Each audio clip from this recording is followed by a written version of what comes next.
en diversos textos has contado que bueno, sobre todo lo que hacías mucho era leer, ver películas y escribir, ¿no? Hay un par de textos donde cuentas que sobre todo escribías ficción, ¿no? O sea, pero claro, después vino un momento de esos capitales que son en la vida, ¿no? O sea, si tuviésemos que elegir quizás un momento donde la vida de Leila se quiebra en dos, por así decirlo, es cuando ella se acerca al diario Página 12, deja un texto y la Nata lo publica. Leila era muy joven y de ahí empieza un vínculo de Leila con el periodismo, ¿no? Empieza a trabajar en el diario y de alguna forma ahí me da la impresión de que hay un antes y un después, no solo porque ya empiezas a trabajar con la no ficción, sino también por dejar atrás la ficción, ¿no? Como yo me preguntaba qué pasó ahí como con esos textos que bueno, que no hemos leído, que a lo mejor algún día vamos a leer, quién sabe, ¿no? Como podremos bucear en el computador de Leila y a lo mejor habrán ahí algunos textos de ficción que me generan mucha curiosidad, ¿no? Pero ¿qué hubo ahí en el periodismo, en ese comienzo, en página 30, ¿cierto? Que era el suplemento. Sí, la revista, ¿no? De página 2. ¿Qué hubo ahí que te hizo divorciarte como de ese inicio, ¿no? De escribir en cuadernos, historias, me imagino cuentos? ¿Qué había en la realidad que te produjo ese quiebre y que finalmente te cambió la vida, ¿no? Sí, me cambió la vida y me quedé ahí. Mira, yo creo que pues pasarán sobre mi cadáver antes de ver esos cuentos publicados. Y bueno, y probablemente pasen, porque cuando uno se muere ya no tiene más control. De hecho, los escritores parece que publican más después de muertos que en vida, ¿no? A veces. No creo que a nadie le interese publicar eso de todas maneras, pero bueno, sí hay varias cajas en mi casa repletas de todo eso. Y yo creo que lo que me pasó cuando, en los últimos tiempos, yo empecé a escribir, a hacer periodismo a los 23 años, 24, la verdad es que no, tendría que hacer la cuenta. Pero fue por ese motivo, o sea, alguien me dijo, empezarás a ser periodista mañana, y yo empecé a ser periodista un día para el otro, sin saber cómo se hacía, aprendí en la redacción. En los últimos tiempos, antes de que esto empezara, yo siempre escribí desde muy chica, y como decís, ficción, básicamente. Lo único que escribía era ficción. Y yo estaba pasando por un momento en el cual sentía que ese lugar desde el que venían las historias ya no me decía nada. Yo no sé ahora cómo funciona la cabeza de un escritor de ficción. Creo que me olvidé cómo funcionaba la mía y sí puedo percibir cómo funciona a través de las entrevistas que hago con escritores de ficción. Es un mundo que me interesa muchísimo, pero en ese momento yo sentía que ya no tenía nada para decir en la ficción. Había empezado a escribir una cantidad de relatos, escribía mucho cuento, ¿no? Como de, no sé, unas 10 páginas, 20 páginas de Word de promedio.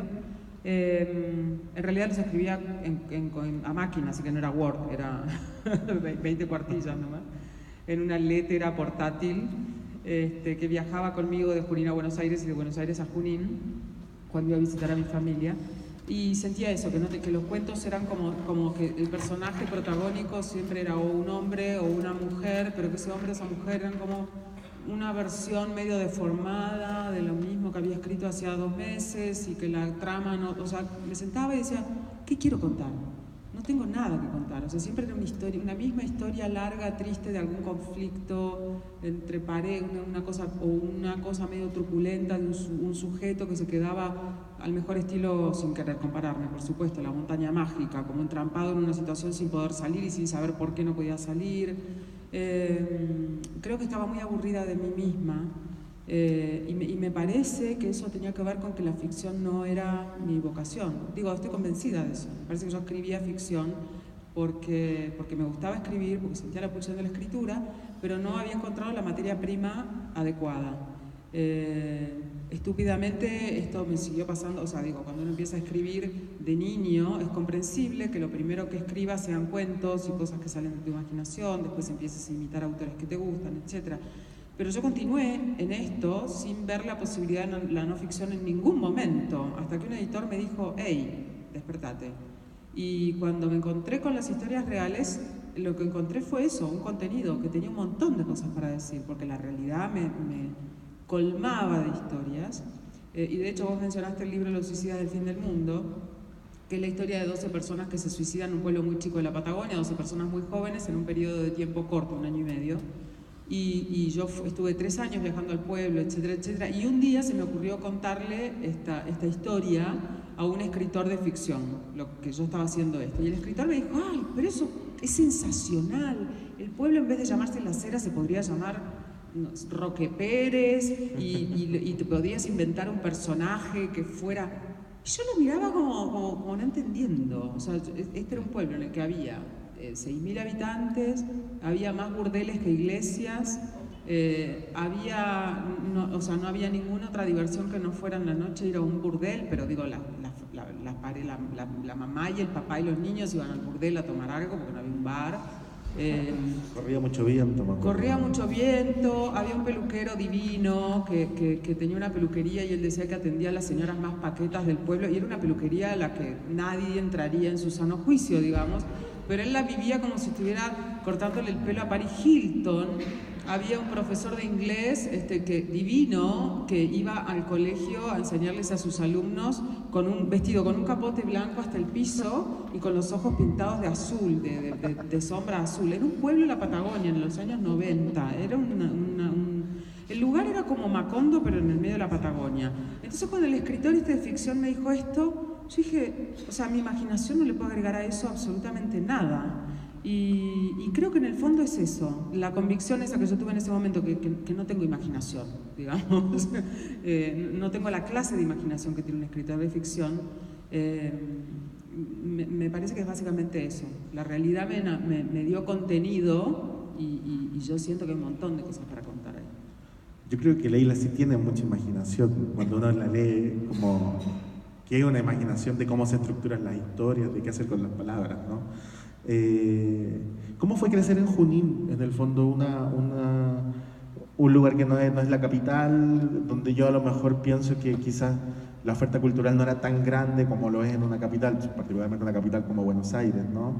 ¿Cómo tú fuiste una lectora desde muy niña, ¿no? Entonces, ¿cómo se armó esa biblioteca? ¿Cómo llegaste a esos libros? ¿Cómo se construye un lector en un lugar que a lo mejor aparentemente no es el mejor lugar para un lector, ¿no? Sí, Junín era una ciudad muy chica, ahora tiene 100.000 habitantes, cuando yo vivía ahí tenía 20.000, y además había un dato, es que yo prácticamente toda mi etapa de vida en Junín la pasé buena parte de la etapa más, qué sé yo, en la que uno se forma bajo la dictadura militar, ¿no? Entonces era como bastante restringida también la oferta. Pero Junín era una ciudad que tenía 4 cines, por ejemplo. El cine San Carlos, el cine italiano, el cine Cristal y el cine guaraní. Y yo iba todos los días al cine y el fin de semana iba 8 veces al cine. Bueno, no 8, estoy exagerando. Pero porque jugaba mucho además. Entonces pero sí iba mucho al cine, iba con mi papá. Al principio cuando no podía, o sea, iba de tan niña que cuando las películas se daban en inglés y yo no entendía lo que estaban hablando, entonces me sentaba en las faldas de mi papá me iba contando la película, o sea, para odio total, me imagino, de toda la gente que estaba sentada cerca nuestro, y me iba como cuchicheando lo que iban diciendo los actores y después me adelantaba cosas, porque por ahí él ya la había visto, entonces me decía, vas a ver que ahora va a venir Jules Briner y va a salir ¿no? Y entonces veía, qué sé yo, de todo. El cine era guaraní, te daban 2 películas y una siempre era una película, qué sé yo, Tiburón, ponele. La primera era una película de gore, de trash total, El hombre cobra, por ejemplo. Era una cosa, nada, entonces digo, veía eso, pero también iba a ver cine de mucha calidad. Conocíamos al señor que vendía las entradas, que era el tío de mi mejor amiga, entonces le compramos la entrada, pero me dejaba ver películas prohibidas para 14 años, cuando yo tenía 8, así quedé. Entonces, bueno, había como toda esta cosa, esta oferta cultural que si bien no era mucha, y en mi casa había biblioteca de siempre, o sea, en la casa de mi abuela paterna había una habitación que le llamábamos el archivo. Y el archivo era una habitación muy angosta con hileras de estanterías hasta el techo, en las cuales había puras revistas, desde los años 20 en adelante. Revistas de cómic, revistas de, no sé, desde mecánica popular hasta selecciones del Reader Digest, hasta toda la época de oro del cómic argentino, que fueron los años 50, 40, estaba todo ahí. Entonces había como mucha, y los chicos íbamos allí, agarramos revistas, la única condición era volver a ponerla después en la fila que correspondía, digamos. Y en casa de mis padres había una biblioteca muy ecléctica, pero ecléctica en el sentido de que tanto podía haber un bestseller de Wilbur Smith como los libros de Vargas Llosa o de García Márquez o de Horacio Quiroga, que es un gran escritor argentino. Estaba toda la poesía del siglo de oro español, los clásicos, no sé, Neruda, Machado, García Lorca, y digamos, había una fruición. Digo, a mi hermano y a mí nos tenían que quitar los libros y las revistas de las manos porque llegaba la hora de la cena y nosotros en la Argentina tenemos una cosa para servir agua con gas que se llama sifón, que es un implemento. Entonces poníamos el sifón y apoyábamos el libro ahí, no había Dios que nos sacara de ese libro. Entonces mi papá me leía cuentos, me contaba cuentos, mi abuelo materno me contaba cuentos, él era sirio, entonces me contaba cuentos de las 1001 noches y de la Biblia. Yo después descubría que eran de la Biblia, no tenía ni idea cuando me los contaba él. Y mi abuela paterna, que era alemana, me leía historietas para terror de mis padres, porque a veces me leía unas historietas muy, muy truculentas y muy cínicas, y no para una niña de 5, 6, 7 años. Y me contaba, por supuesto, todos los cuentos truculentos alemanes para niños, que eran, no sé, niños que no se querían cortar las uñas, entonces terminaban cortándole los dedos, y a mí me encantaba todo eso, me parecía. Había mucho estímulo de eso en mi casa, viajábamos muy a menudo a Buenos Aires, y cuando íbamos a Buenos Aires nos zambullíamos de cabeza en el teatro con mi mamá. Mi papá se iba con mi hermano al cine, y yo después me iba al cine con mi hermano, y mi mamá se iba al teatro con mi hermano, o sea, con mi papá, ¿no? O sea, había mucho estímulo todo el tiempo, se escuchaba música, era muy ecléctico, podíamos escuchar a Beethoven y a José Luis Perales, no había, era bueno eso, no había como diferencia entre alta cultura, baja cultura, o sea, era todo lo que nos gustara se podía consumir. Y creo que había mucho estímulo. El problema fue la adolescencia, en realidad, porque ahí sí que te chocas contra el muro o sea, digo, yo no tenía ningún tipo de conversación literaria interesante con mis compañeras de colegio, no, empecé a ir a un taller literario que era, oh Dios, te reunías de pronto con gente que tocaba la guitarra, qué sé yo, pero era complicado eso. Sí. Pero sobreviviste, qué bueno. Sí, sobreviví. Sobreviví gracias a, gracias a un espíritu de supervivencia, con la esperanza de irme a estudiar a Buenos Aires pronto, digamos. A los 17 años yo me fui de mi casa, suena como, me fui de esa casa y me fui a vivir sola a Buenos Aires, y ahí, bueno, era el despertar de la democracia, claro. Digo, mucho estímulo, mucho underground, sí. Mucha discoteca extravagante, mucho teatro off, mucho claro. Cine, cinemateca, mucha salida con amigas, sí, fue como respirar. Y yo me imagino que cuando llegaste al diario, a Página 12, que era un diario en el que publicaban muchos escritores, de hecho, ¿no? O sea, no solo periodistas. Me imagino que ahí sí encontraste un lugar donde podías sentarte a dialogar con gente que después uno, o sea, que podías admirar mucho, pero además, yo me imagino que ellos también se sorprendían de que tú eras una súper lectora. Tú cuentas cuando te mandan a hacer la primera nota, ¿no? Que es sobre el tráfico en Buenos Aires, que te la mandan a leer a Leila, una novela de Ballard, Crash, y Leila se la había leído ya, ¿no? Como que el editor le dice, bueno, léete esta novela porque quizás te va a servir para encontrar el tono, pero Leila ya se la había leído hace muchos años, ¿no? Me imagino que fue esa etapa formativa muy importante, porque claro, tú no estudiaste en una universidad, pero también el periodismo es, no sé si se tiene que estudiar en una universidad, es muy raro, ¿no? Es un oficio.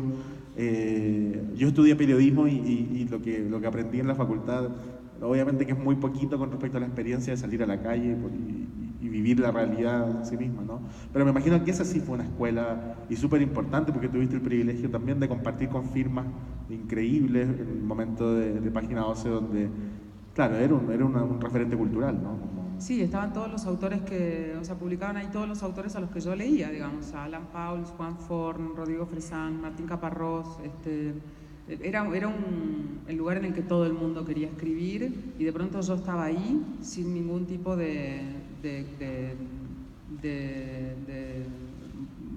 pasado, o sea, mi pasado era cero, no tenía amigos en el medio, no tenía nada, y entonces sí, fue una etapa muy formativa, fue muy raro para ellos. Yo creo que el primer día que yo llegué a la redacción, mis jefes eran Rodrigo Fresán y otro muy buen editor y escritor argentino que se llama Eduardo Blaustein, y la verdad es que yo creo que me deben haber mirado como con sospecha. O sea, yo diría, fue muy formativa.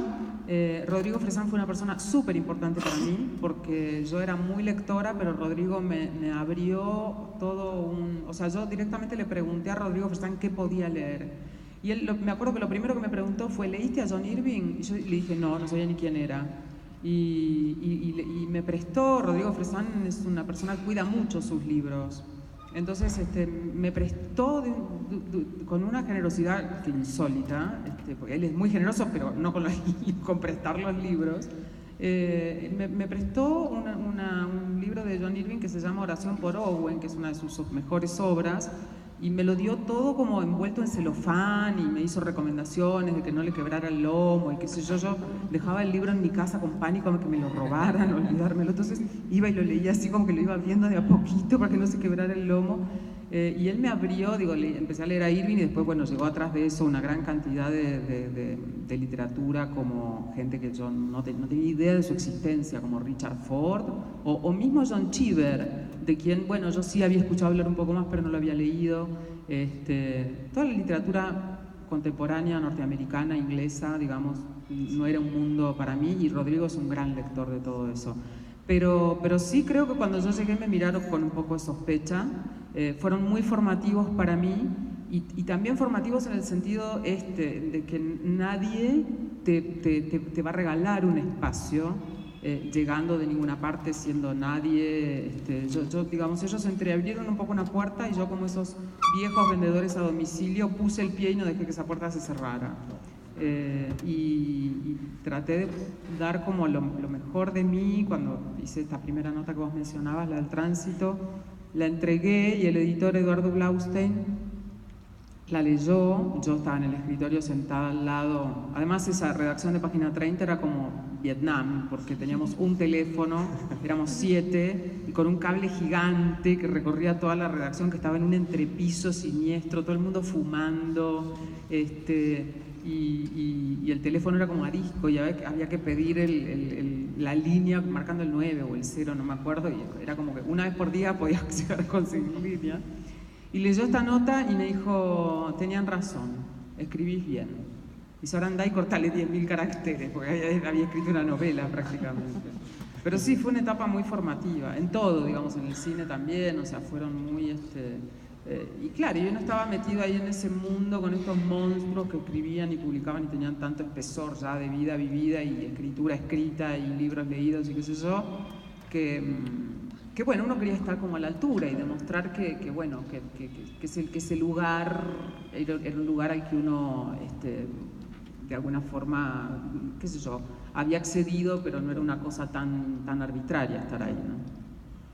Sí, me imagino que siempre es muy importante tener esos pares que son una inspiración en alguna, sí, claro, ¿no? Como, sí, eso, hay un libro, bueno, que es buenísimo, que son los ensayos literarios de Pound, que los recopiló Eliot.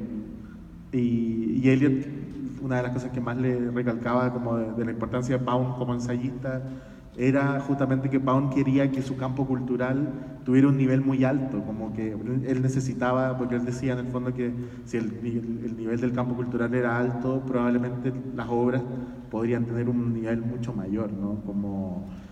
Ahora tú estaba pensando en esos textos, ¿no? que nosotros desconocemos, porque en el fondo nosotros como lectores... Y seguirán desconociendo.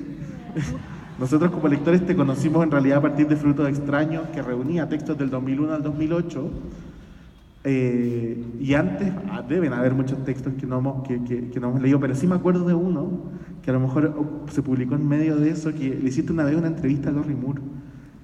A Lori Moore. Sí, y por, sí, a y Lori por Moore, fax, sí, si sí, no me sí. equivoco. Por era, fax, ¿no? exactamente, sí, sí. Yo me acuerdo que la publicaste en La Nación, probablemente Sí. después el Mercurio la replicó en Chile. Y fue muy sorprendente porque Lori Moore casi no da entrevista, en ese tiempo menos todavía, o sea, costaba mucho. Te quería preguntar un poco por esos textos que no conocemos, si te acordáis como de algunos como con Lori Moore, que es una escritora que además a ti te gusta mucho, o sea, Soy devota, o sea, absolutamente. Bueno, esa es otra cosa que le debo a Fresan, digamos. Oh, no, perdón, a Fresan no, esa la conseguí solita. de ese tiempo que no conocemos, ¿te acordáis de algunos textos que a lo mejor alguna vez volviste a mirar o que alguien te recordó como, bueno, como ahora lo de Lori Moore, ¿no? Sí. Sí, recuerdo algunos textos. Hace poco, de hecho, estaba viendo un texto que escribí hace muchos años para acompañar unas fotos que van a salir publicadas en una revista de la Universidad Autónoma de México, en México.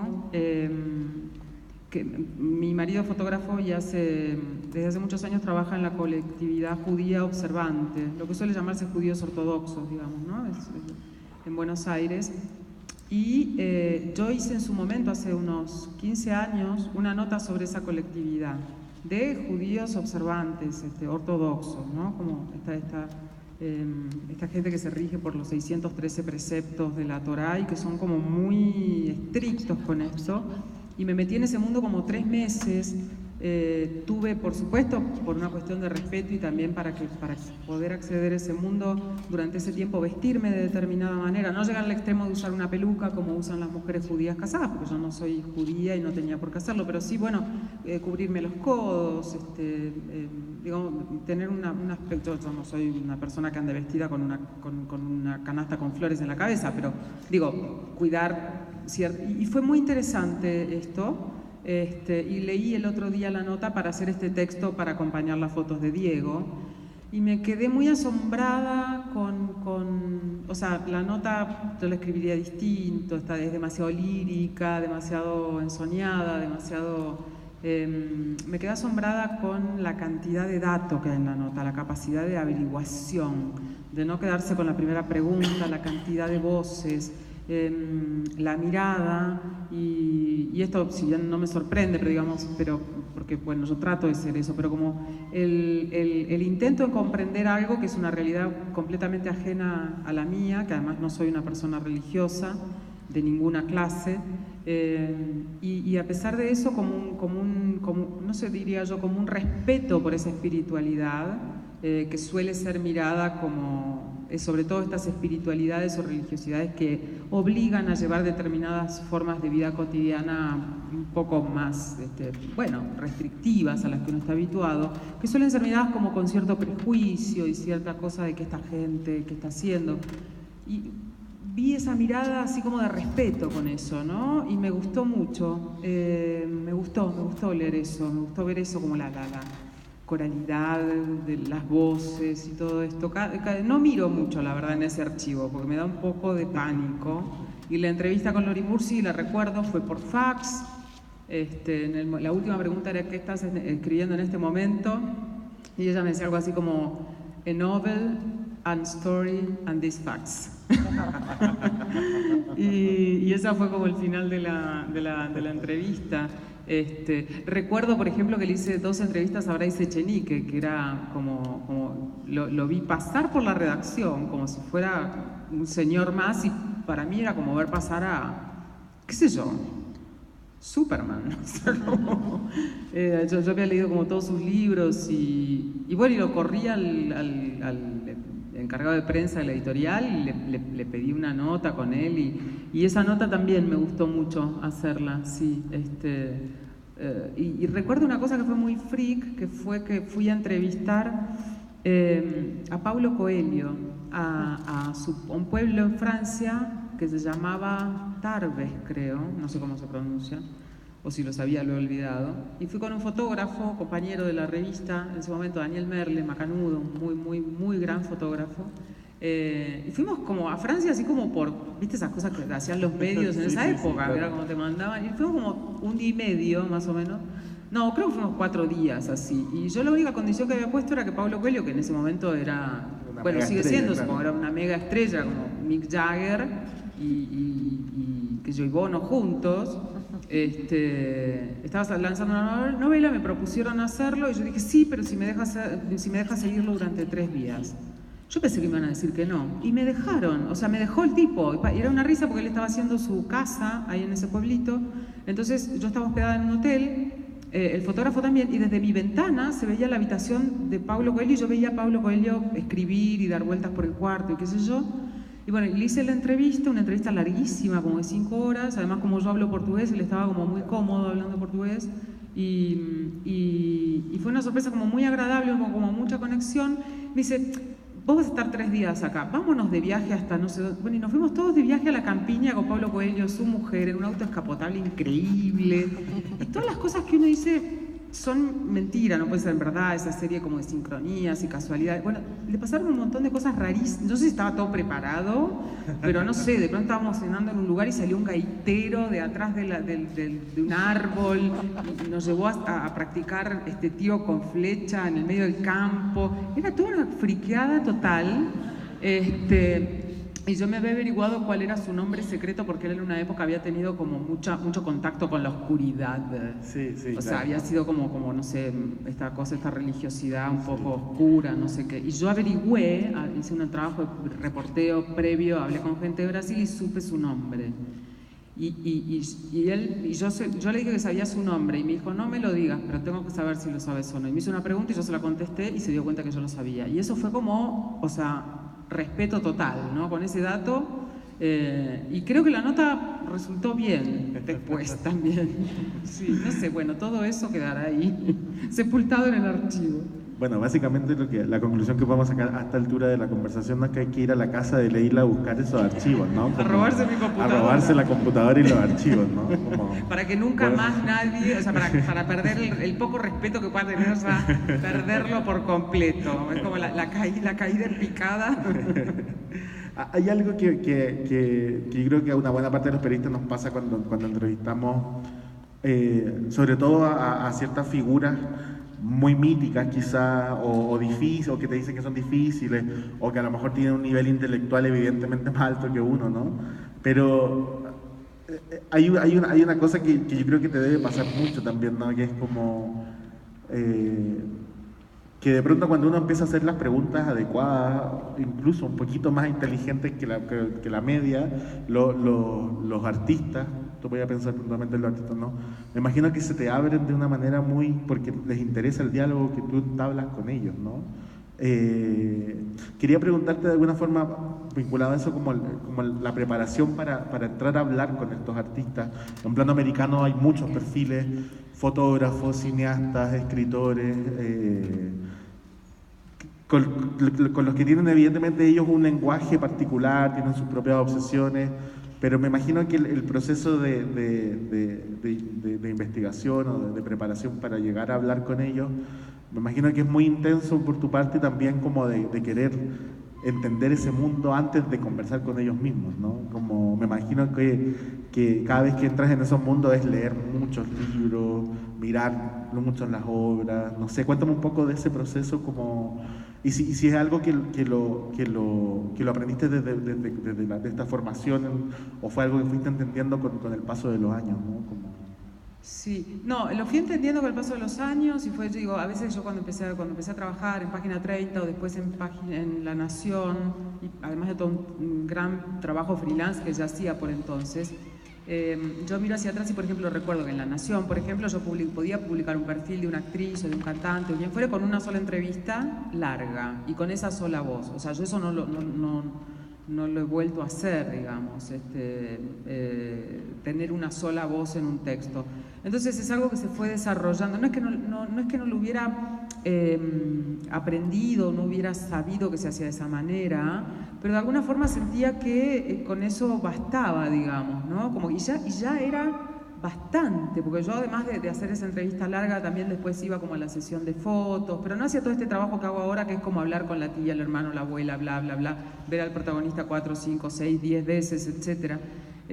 Eso fue algo que se fue desarrollando con el tiempo y también con el tiempo que me empezaron a dar los editores para hacerlo, porque al principio, digo, todo era que había que producir, digamos, ¿no? Por eso digo, cuando ahora la gente dice, ay, bueno, pero tú lo puedes, bueno, pero, o sea, hubo un trabajo para abrir ese espacio, ese tiempo, y que un editor después de 3 meses recibiera un texto y dijera, bueno, valió la pena esperar 3 meses, ¿no? Con perdón de lo que egotrípico que eso pueda sonar, pero bueno. Entonces es algo que se fue desarrollando cuando también hubo condiciones de tiempo para hacer eso. Y ahí creo que sí hubo un quiebre grande con los suicidas del fin del mundo. O sea, en ese momento, ese libro marcó un antes y un después de una forma de trabajo. Para hacer estos perfiles, por ejemplo, los que están en plano americano, es tal cual como decís. O sea, el desafío que te plantea entrevistar a una mente brillante de alguna manera es, primero, por supuesto, conocer toda su obra, sea esta pictórica, fotográfica, lo que fuere, y después tratar de estar a la altura de esa persona. Lo que yo abandono desde el arranque es el afán de deslumbrar. O sea, yo no voy ahí a deslumbrar a esa persona. Yo ya estoy, digamos, ya noto que estoy adelante de una persona. En ese libro hay un perfil de Nicanor Parra, por ejemplo. ¿Cómo podés vos ir a deslumbrar a Nicanor Parra? ¿Con qué? O sea, me senté ante él y en un momento me preguntó cómo estaba María Elena Walsh, que es una cantante argentina ya fallecida, poeta, muy talentosa, pero cantaba canciones para niños. Y yo le dije, bueno, yo no la conozco, pero supongo que estará bien. Y me dijo, ¿qué era lo que ella cantaba? Esto de la vaca. Ah, le digo, la vaca de Humahuaca. A ver, cántela. Entonces y me puse a cantarla. Había una vez una vaca en la quebra. Y Nicanor contentísimo. Entonces, digamos, no voy a... Yo no tenía planeado ir a cantar la vaca de Humahuaca. Pero esto forma parte de esta situación tan poco natural, que es una entrevista, con una mente privilegiada, o con Ricardo Piglia, por ejemplo, que por supuesto, digo, lo primero que hay que hacer es como leerse toda la obra, leerse todo lo que se haya escrito acerca de esa obra, todas las entrevistas que esa gente haya dado, y después hacer el trabajo de ir allí, dándole a esa persona señales de que uno conoce su obra, de que uno sabe de qué estamos hablando, pero tampoco a que eso se transforme en un duelo de inteligencias, porque la posibilidad de que vos ganes en eso es cero. Entonces, y además no estás ahí para eso, estás ahí para averiguar y para intentar establecer un diálogo que resulte también estimulante para el otro, pero curioso, lo que a mí me ha pasado en mi experiencia es que el tipo de pregunta que hago yo es una pregunta, como yo busco datos para construir perfiles, digamos así, por supuesto hablamos de la obra y todo esto, pero también hablamos mucho de la vida y de la infancia y de papá y de mamá y de cómo era el cuarto de tu infancia y de que si tenés algún objeto, algún rosebud que te hayas traído desde los 7 años, por lo que me indica a mí la experiencia es que a mucha de esta gente se le entrevista por su última exposición, su gran novela, su qué sé yo, pero nunca se le pregunta cómo fue el momento en el que publicaron su primer librito en una editorial, y la gente está como, o sea, cuando abrís ese canal, hay un mundo ahí, hay un mundo. Entonces es establecer un diálogo desde lo que yo lo necesito para construir ese tipo de textos, además, bajarlos de ese Olimpo en el que, no bajarlos, sino olvidar por un rato ese Olimpo y empezar a preguntar por qué comen el desayuno, de alguna forma. Resulta para ellos también estimulante, porque son cosas que no suelen visitar en una entrevista, pero básicamente no podría hacer eso si ellos no estuvieran adelante de una persona que cada tanto les hace un guiño de que sabe que está ante el autor de Respiración Artificial o de los antipoemas o de etcétera, etcétera. Sí, estaba pensando cuando para mi generación Fruto Extraño fue un libro muy importante, ¿no? Yo justo estaba estudiando en la universidad cuando apareció y obviamente que todos queríamos ser como Leila, ¿no? Entonces nos leíamos los textos, después como que copiábamos los comienzos. Hay toda una generación de periodistas que estoy seguro que son los mismos modelos que Frutos Extraños, ¿no? Pero sin talento en realidad, ¿no? Entonces, pero algo muy interesante que yo lo he ido pensando con los años, ¿no? La idea como es que, porque además en Frutos Extraños, que es una recopilación de crónicas, también había un par de textos ahí sobre donde Leila reflexionaba sobre el periodismo, ¿no? Y no sé, Leila contaba, por ejemplo, que se encerraba muchas horas a escribir y que a veces ni siquiera almorzaba, ¿no? Y nosotros no entendíamos eso, ¿no? Como que cómo alguien no va a almorzar por escribir, ¿no? Pero después cuando uno escribe... No almuerzo por escribir y por no escribir no almuerzo.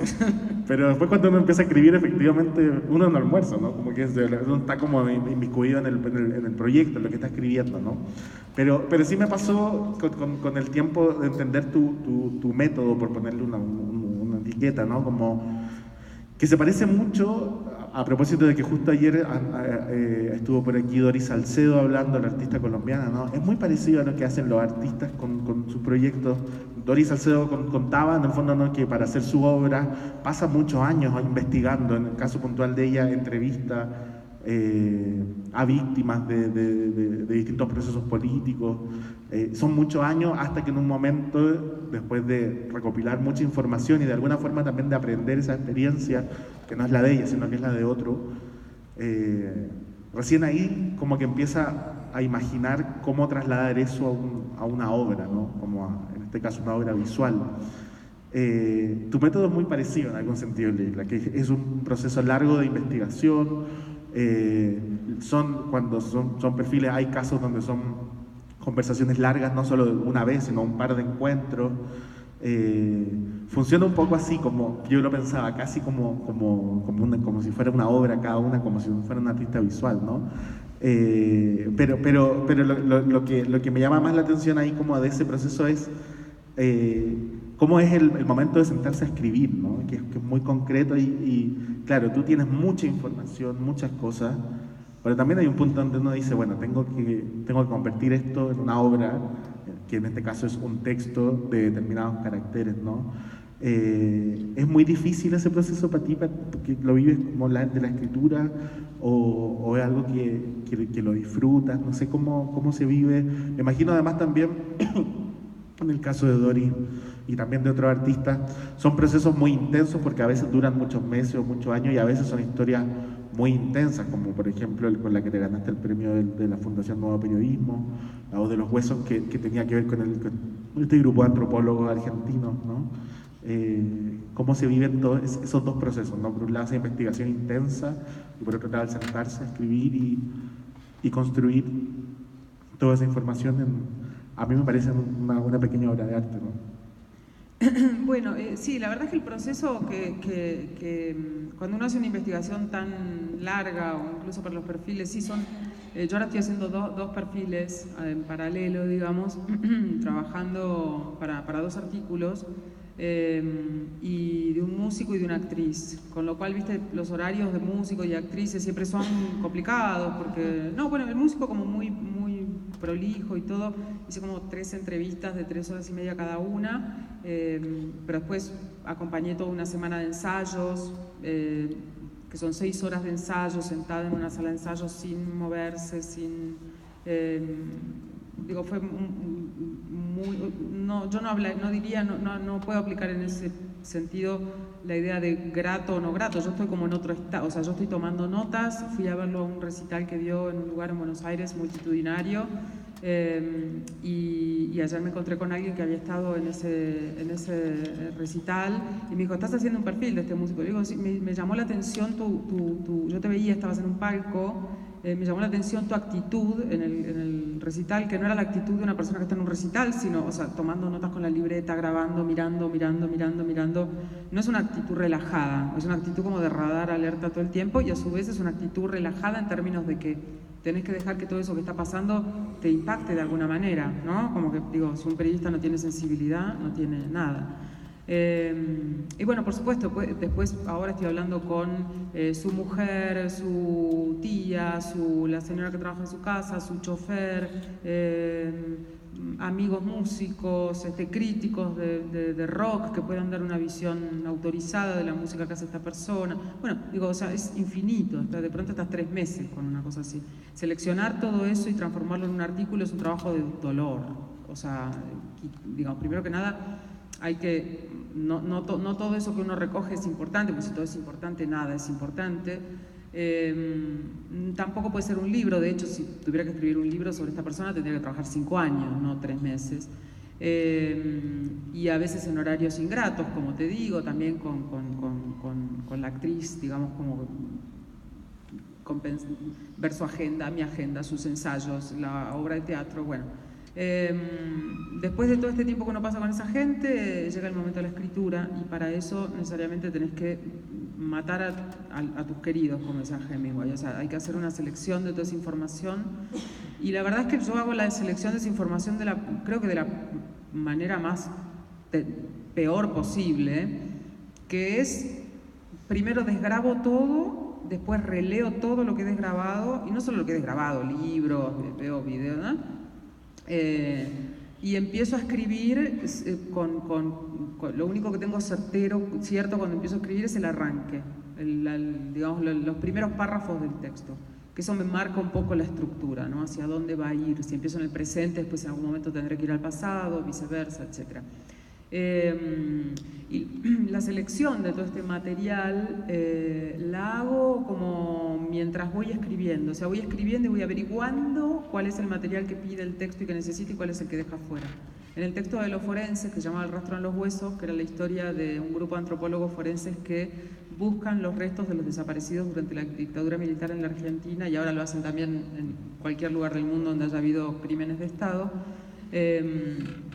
Yo estuve 3 meses trabajando con ellos y tenía un montón de información, por ejemplo, acerca de sus vidas privadas, de quién estaba de novio con quién se había divorciado de quién, cómo era la vida de tal y cual y cual y cual. Cuando me senté a escribir, me di cuenta de que todo eso, de a poco me di cuenta, todo eso no cabía en el texto, que el texto tenía que ser un texto súper claustrofóbico, que mostrara la vida de esta gente en ese pequeño edificio de 11, donde transcurría toda su vida, porque esa asfixia era su vida, y por fuera de eso había como muy poco mundo, digamos.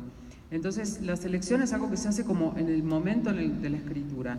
Y por supuesto, eso hace que la escritura no sea en esa primera instancia un proceso agradable. Para mí es muy tortuoso y empiezo a disfrutar realmente mucho en lo que es la etapa de la corrección, que yo creo que es como, ese es el momento de la escritura. Antes es un momento muy, muy tortuoso, ¿no?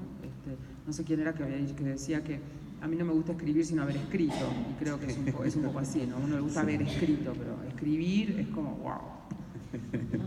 En Plano Americano hay dos perfiles que tú contabas, uno a Lucrecia Martel y otro creo que era el de Piglia, que te los pidieron para Babelia en algún momento, o sea, antes de que... Y los tuviste que hacer, o sea, y te dieron un par de semanas nomás. Sí, muy rápido. ¿Cómo funcionas tú ahí cuando está ese deadline? Porque en el fondo, claro, muchos de estos textos son como tú contabas, procesos largos, de meses, de investigar y todo, pero también a veces te ocurre esto, que de pronto viene claro. y te dicen, oye, necesitamos un perfil de Lucrecia Martel, pero tenemos... Sí, porque se estrena la película. 2 semanas y tenemos... ¿Cómo funcionas tú ahí en ese, que me parece muy llamativo? Porque claro, entendemos este método que yo lo he vinculado un poco a lo del artista, ¿no? Pero otra cosa es armar algo bueno en muy poquito tiempo, ¿no? ¿Cómo fue eso? Sí, bueno, lo que pasa es que yo, digamos, todos los años que trabajé en la redacción, en la redacción de La Nación, yo en Página me malacostumbré, en Página 30, porque cuando me encargaron la nota del tránsito, pregunté cuánto tiempo tenía, y me dijeron, ni un mes y medio, y yo dije, ¡guau, genial!, ¿no? Y para mí ya después, como un mes y medio como mínimo. Pero cuando trabajé en La Nación, yo producía mucho, escribía mucho, entonces hacía de pronto una nota más de fondo, como esta de los judíos ortodoxos, y para que poder ganarme ese tiempo más reposado para hacer eso, alimentaba la producción con textos más cortos, no sé, como si te dijera, cada semana y media entregaba un perfil de una actriz o de un actor, algo como que me resultaba más sencillo y que podía resolver más fácil, y después al final de todo eso, bueno, me sentaba a escribir lo otro que ya lo tenía reporteado. Entonces, digo, cuando me dicen algo así, primero que nada miro mi agenda y veo realmente si lo puedo aceptar, porque viajo mucho y los viajes te impiden continuidad, pero soy periodista, vivo de esto, entonces la verdad es que no es que todo el tiempo digo, no, porque no tengo tiempo, digamos, o sea, hago el esfuerzo. Primero me da pánico, me da mucho miedo no llegar, nunca me pasó de no llegar en mi vida, con lo cual este miedo es como una reacción a un miedo un poco fantasma, digamos. Pero lo primero que hago es eso, miro la agenda, si veo que puedo, suspendo todo y me encierro a ver las películas de Lucrecia Martel o me encierro a leer y releer toda la obra de Piglia. Trato de concertar una entrevista lo más rápido posible, cosa que, y por ejemplo el perfil de Piglia y el de Lucrecia Martel son dos perfiles resueltos con una sola entrevista muy larga con cada uno de ellos, y son bastante recientes, digo, o sea que este método de estar 3 meses y qué sé yo, no es la única manera de resolverlo. Yo creo que la única, cuando no tenés tiempo, lo que sí tenés es experiencia, y tenés una cosa que desarrollás a lo largo de años, que es una mirada. Entonces digo, yo trato de que la mirada con la que yo voy a mirar a Piglia o a Lucrecia Martel no sea una mirada por ahí, aunque sea rápida, que no sea una mirada predecible, que no sea una mirada repleta de lugares comunes. Tratar de ver en ellos otras cosas que no han sido vistas, y transformar la debilidad de la falta del tiempo en una fortaleza, que es la fortaleza de la mirada, ¿no? Como mirar con más intensidad todavía. Tú, además de tener, bueno, todos estos libros y lo que hemos ido conversando, ¿no? El trabajo de tus textos, también en los últimos años te has convertido en una editora muy importante, me parece a mí, de textos de no ficción. ¿Qué te ha aportado la edición a tu mismo proceso de escritura, ¿no? Como leer a los otros siempre es algo muy particular, y uno a veces, los buenos editores por supuesto tienen, como me parece a mí, la capacidad de desdoblarse y como de ver el texto del otro siempre pensando en el otro, no más que en uno, ¿no? Como, no es que uno quiera que escriban igual que uno, ¿no? Sino como... Pero me gustaría que me contaras qué sientes que este proceso de editora le ha aportado a tu propia escritura, ¿no? Como te ha tocado editar, además, a escritores que son muy talentosos también, ¿no? Entonces, me imagino que también ahí uno aprende muchas cosas, ¿no? Sí, la verdad es que el trabajo de edición es un trabajo al que llegué muchísimo después de haber empezado a ser periodista, de los 2008 o algo así para acá. Primero como editora en Gato Pardo y después de a poco, bueno, con la UDP en Chile, después Tusquets, o sea, como que fue una tarea que se fue... Y la verdad es que me tuve que inventar un método, porque yo no había editado nunca a nadie, y nunca nadie me había editado a mí como con el método que yo me inventé de alguna manera. Que consiste básicamente en leer la obra de otro como la obra de otro, no como la obra que yo hubiera querido escribir con ese material. Intento hacer eso. Entonces, de pronto, mi tipo de edición no es una edición como intrusiva, salvo que esté como muy apurada y necesite resolver un texto, entonces le proponga al autor alguna solución, sino más bien como una edición que sugiere cosas y detecta problemitas, digamos, ¿no? Como los conectores, las transiciones, los problemas cronológicos, bueno, como digo, la estructura, a veces los textos están bellamente escritos pero están un poco vacuos, sin contenido, etc. Creo que todo eso me ha, por un lado, obligado a tenerme a mí misma como periodista, como yo misma escritora, muy apretada las clavijas, digamos. O sea, si yo edito un texto, no sé, tuyo o de quien fuere y te digo, Diego, me parece tal cosa o tal otra, yo después, cuando yo no me lo puedo perdonar a mí misma eso mismo, si me doy cuenta, puede ser que no me dé cuenta que lo estoy haciendo. Entonces, por un lado eso, creo que te sube mucho el nivel de exigencia, mucho. Pero la edición es una tarea, a mí me encanta, me costaría mucho renunciar a editar, sobre todo porque, no sé, tuve suerte y me ha tocado editar como a puros autores increíbles, qué sé yo, Alan Pauls, Martín Cohen, Rafael Gumucio, toda una enorme camada de periodistas de tu generación, digamos, para los libros de la UDP, periodistas argentinos y de todo el continente, y siempre no ficción, ¿no? Yo no edito ficción, no sé cómo hacerlo, no sé cómo se edita un libro de ficción, no tengo idea. Y lo que te produce la edición de esas voces hermosas y a veces de autores súper consagrados, como que yo, Alan Pauls, pongamos, o Alberto Fuguet, es que tenés que tener un cuidado muy grande. No es que haya que hacer un trabajo de demolición con esos textos, para nada, en absoluto, pero, digamos, sabés que vas a recibir una obra estupenda, digamos, ¿no? Entonces, por un lado, sabés que va a haber muy poco que hacer, y por el otro lado, ese poco que haya que hacer habrá que comunicarlo de una manera. Ver un texto en crudo de un autor, el que fuere, es como una cosa muy íntima. Yo lo recibo como una señal de intimidad y de confianza enorme, porque nadie más que vos y ese autor han visto eso probablemente. Entonces lo primero es como un enorme respeto por ese trabajo, y después con el autor se va generando una especie de complicidad, de intimidad, que yo diría que a veces ni siquiera se logra con un amigo. Es como si uno compartiera, no sé, una suerte de, no diría secreto, porque bueno, no es como un secreto, más allá que creo que los editores no deben ir por el mundo contando la coma que le cambiaron a Mongo. Se produce una situación, te diría yo, de lealtad muy profunda, de complicidad muy profunda, porque vos estás trabajando a favor del texto y el autor también, o sea, no es con el autor, es con el texto. Trabajemos juntos para que tu texto brille mejor. Y se genera un nexo de lealtad, de complicidad, de agradecimiento mutuo muy, muy, muy intenso. Me resulta casi tan obra de arte esa relación que se genera con el autor como la obra con la que estás trabajando. Claro, es muy particular, quizá habría que explicar eso también, porque no hay muchos editores en estricto rigor. Digo, gente que entre a trabajar el texto mismo, ¿no? Como en ficción menos, de hecho, Leila, como que no.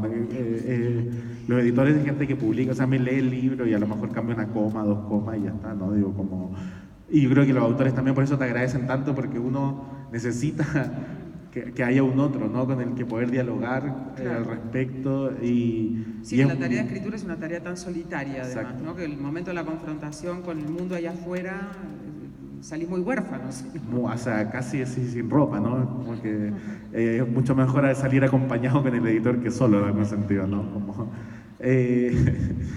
otra cosa que te quería preguntar, creo que ya para ir terminando, porque creo que ya estamos cerca de la hora. ¿Tú cómo sientes que ha cambiado tu escritura en todos estos años? Quizás desde Frutos Extraños hacia acá. ¿Sientes que estás escribiendo distinto? Mucho peor. Que a lo mejor te has encontrado con ciertas lecturas que a lo mejor han sido un poco tu sintaxis, tu forma como de abordar las frases. Tú eres una muy buena lectora de poesía, y a mí también me parece clave eso como para entender tu escritura, tu trabajo. Yo siempre he pensado que en las escuelas de periodismo debería haber un curso de poesía solamente, ¿no? Como para entender el sonido, etcétera, ¿no? Pero tú sientes que han habido cambios en esa escritura, en esa forma de abordarlo. Yo como lector la siento de alguna forma, pero me interesaría mucho saber cómo tú desde una autoconciencia los has ido descubriendo, ¿no? Sí, bueno, no sé qué verás vos, digamos, pero yo sí noto un cambio muy, muy claro. Hubo un momento que para mí, yo por ejemplo, la escritura de Los Suicidas del Fin del Mundo, para mí fue como clave. Ahí hubo un cambio muy radical en la escritura. Yo era muy barroca, tenía una escritura mucho más, bueno, como lírica, te diría. Los finales de mis textos eran mucho más, no sé, melifluos, por decirlo de alguna forma. Y en Los Suicidas del Fin del Mundo abandoné todo afán de congraciarme con el tema, digamos. Eso fue, vos me preguntabas cómo era meterse en esas historias tan duras. Bueno, en realidad avanzar en esas historias duras, cuanto más a pesar de que es una historia muy dura, cuanto más te cuenta la gente, sentís que llegas a un lugar de verdad, y aunque la historia sea terrible, te pones como contento, digamos, de ser buen depositario de esa historia.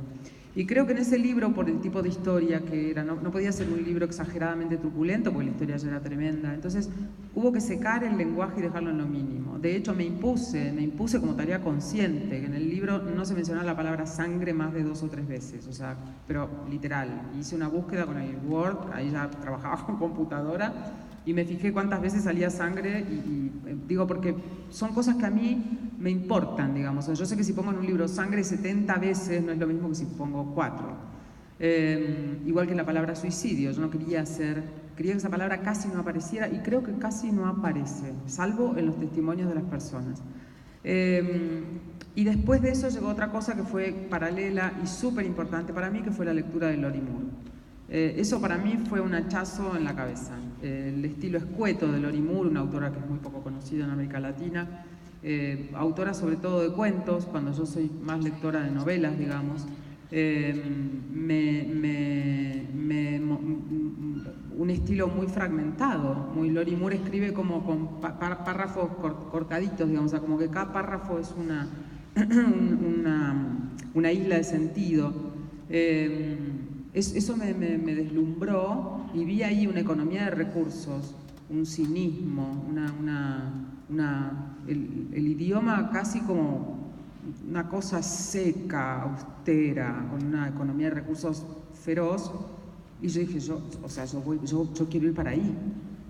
Y ahí se me cayeron, todos los adjetivos rimbombantes y qué sé yo. Me gusta mucho la adjetivación, me gusta mucho buscar metáforas de alto impacto y qué sé yo, pero ahí se me secó muchísimo el lenguaje. Y creo que la poesía, la lectura de poesía, sobre todo en los últimos tiempos, algunas poetas como Louise Gluck, por ejemplo, se me ha quedado muy pegada, y lo que me maravilla de esa poesía narrativa, como es la de Gluck, es lo mismo que me maravilló en la prosa de Lori Moore, que es la austeridad, la economía de recursos, la forma de ir contando una historia y al final en el último verso a ponerte de rodillas, o sea, como ahora vas a saber lo que es escribir, la sonoridad del texto, pero la sonoridad maquínica del texto, no la sonoridad más, a pesar de que digo, a mí la poesía rimada y todo esto de